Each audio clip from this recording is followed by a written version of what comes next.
دوستان من سلام، کاید نژاد هستم، مکانیک ماشین افزار. در مورد این دریل‌های چینوچک، همون زجه که تقریبا هر کارگاهی که برید یک دستگاه از اینا تو اون کارگاه هست و یه چیز معمول توی کارگاه. چند تا نکته رو من قبلا عرض کرده بودم خدمتون. یه نکات دیگه هست که امروز میخوام به اطلاعاتون برسونم. ببینید این دستگاه قفلاشون هیدرولیکیه، یعنی مجموعی که داره کار میکنه همزمان این کالسکه با قفل هیدرولیکی به این بازو قفل میشه، این بازو به این ستون قفل میشه و این ستون به این پایه قفل میشه با قفل‌های هیدرولیکی که داره. ما فعلا کاری با اون دوتا قفل کالسکه و قفل پایه نداریم، میخوایم در مورد قفل بازو به این ستون صحبت بکنیم. ببینید قفل بازو چه دستگاه روشن باشه چه دستگاه خاموش باشه، این بازو به این ستون قفله در هر حال. یعنی شما این دستگاه الان خاموشه، این بازو به این ستون قفله. روشن هم که باشه، الان ما روشن میکنیم بازم میبینیم قفله. دستگاه بازم بازوش به این ستون در حالت قفل است. منتها موقعی که ما اینو میخوایم حرکت بدیم به سمت بالا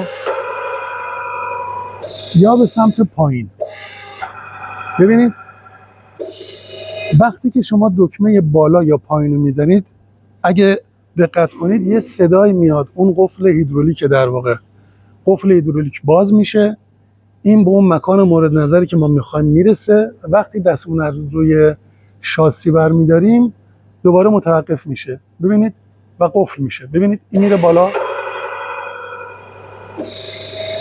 این صدا مال باز و بست کردن قفله، یعنی این در هر صورت قفله مگر رو زمانی که ما اینو بالا یا پایین میبریم. خب بنابراین قبل از اینی که در واقع این دکمه حرکت بکنه، یعنی موقعی که این بازو میخواد حرکت بکنه، باید اول قفلای هیدرولیکی باز بشه.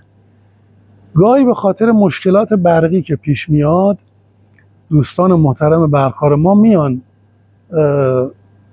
دوستانی که از این مکانیزم در واقع اطلاع ندارن، میان برق در واقع این شاسی رو مستقیما به موتور وصل میکنن و اونجاست که شما میبینید بدون هیچ مکسی این بازو میره بالا و با زدن دکمه میاد پایین. ولی تو این حالت چون بازو توسط این قفل‌هایی که اینجا هست این پشت تنظیم شده، اون موقع به موتور فشار میاد. برای اینکه در واقع دستگاه کار بکنه راه بیفته، میان این قفل‌ها رو باز میکنن، یعنی دستگاه رو از حالت استاندارد و رگلاژ خودش خارج میکنن و قفل‌ها رو باز میکنن که بتونن اینجا اینو راحت بالا پایین بکنن.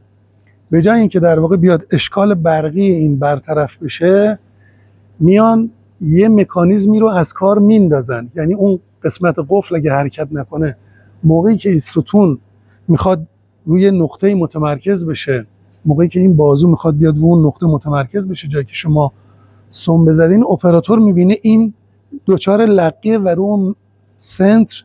اون سنتر متمرکز نمیشه. و حتی اگه مته‌های بزرگ، مته 40 50 60 بخواید استفاده بکنید، میبینید اصلا این یه حالت لرزشی به خودش میگیره و کلاً این بازو شروع میکنه لرزیدن.